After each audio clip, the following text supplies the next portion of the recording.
Good Saturday morning. Happy Memorial Day weekend. Small little story. The story is of John and Mary who were going out for a long time. They went for a walk and not a word. And Mary said to John, "Are you going to say anything?" And John said, "Will you marry me?" And after a long pause again, they're both introverts. Mary said, "I will." Then, a little while later, no conversation, she said to him, "Are you going to say anything else?" And he said, "I've said too much already." I think sometimes we forget what commitment entails. And this weekend of Pentecost and Memorial Day roll in together. Pentecost says, believe in the future. Pentecost says, go out there and do what needs to be done. Don't be afraid of making your commitment. We begin that commitment in our baptism. And so look at what's happening in our parish this weekend, and this week, as a matter of fact. But look again at what we had yesterday. We had the parents who were leaving the school, the last child in the school. We were saying thank you to them. But we're not saying you're graduating from your commitment to the church. And they knew that. On a Thursday night, we had a great gathering for, again, all hands together.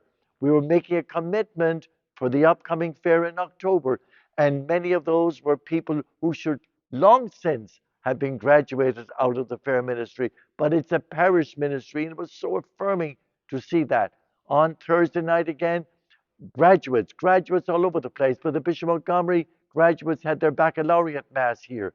I was across the road going to another meeting when suddenly two of them jump out and give me big hugs and say, "Father Barry, what a gift it is to have those connections." So Pentecost says to you, how are you living your faith? What challenges do you face? That whole issue with the Dodgers and the honoring that's going on. Well, what is your opinion?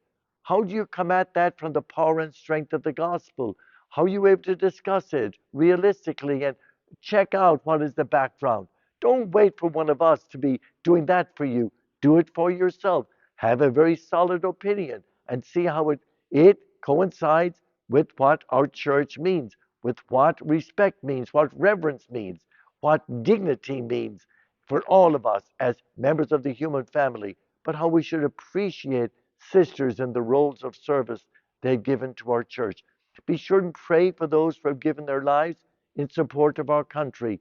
And again, we look forward to many things happening. But this coming week, we have the graduation from our school. Pray for those kids that they will continue to experience the support and love of the church. I love you all. And if you've got a good story to share back with me, why don't you do that? I'm running out of stories. God bless you. Again, a safe and good weekend.